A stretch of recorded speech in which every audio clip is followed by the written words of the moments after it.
All right, so we are diving right in today into something I know you're already interested in, which is learning Moroccan Arabic. Okay.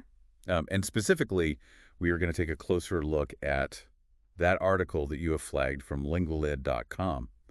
Top 15 reasons to learn Moroccan Arabic, Darija, in 2024. Yeah, you've definitely picked a fascinating one. Right, What's intriguing about this article is that it doesn't just give you like the same old reasons to learn a language. right. It goes deeper, especially when it comes to the timing, like why learning Moroccan Arabic right now in 2024 is particularly relevant. Yeah, and I think we've all heard the basic reasons why you should learn a language. Cultural understanding, travel, maybe even a career boost. Sure. And don't get me wrong, those are all valid. Of course. But this article kind of dives headfirst into some of the less obvious perks. Exactly. And it highlights that Moroccan Arabic, or Darija, as it's also known, isn't your average dialect. Okay.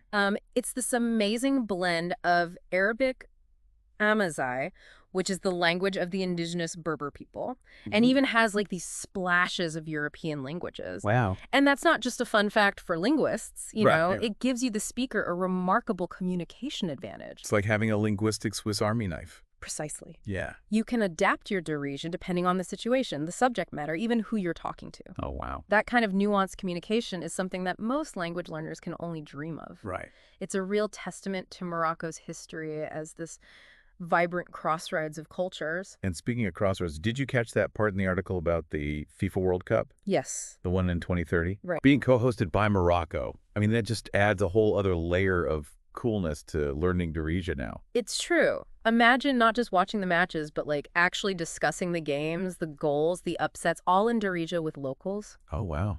It's more than just understanding words.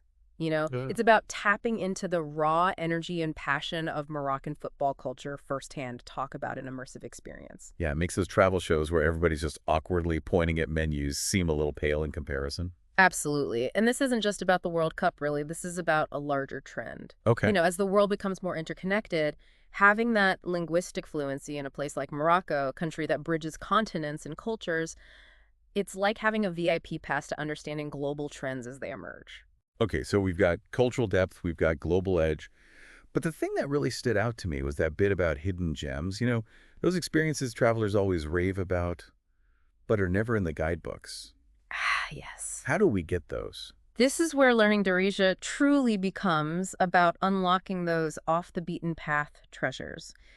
Think about it. Instead of just ordering glijin, you're discussing the subtle blend of spices with the chef maybe even learning a family recipe passed down for generations. Wow. That's the kind of authentic exchange that most travelers, even those with a phrase book in hand, will never get to experience. It's like the difference between looking at a postcard and actually walking through the scene yourself. Exactly. And it's not just about food. Imagine connecting with local artisans, musicians, storytellers. Imagine understanding the nuances of Nawa music with its spiritual roots and that incredible fusion of Berber, African, and Islamic rhythms. Wow. These are the kinds of enriching, soul-stirring encounters that make you feel truly alive. Wouldn't you agree? It's almost like you discover this whole world you never knew existed, right? Right. Like I was saying, I want to learn how to make tagine, Absolutely. but I also want to go find some Nawa music now. Right.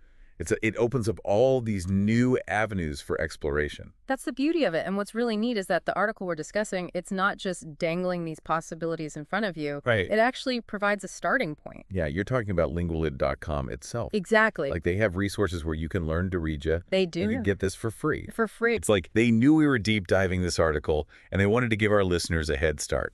It does feel rather serendipitous, doesn't it? It really does. But it's also incredibly practical. I mean, we've talked about how busy you are, Well- and here's this accessible, cost-effective way to just kind of dip your toes into the world of Moroccan Arabic. Right. No pressure, just pure learning for the joy of it.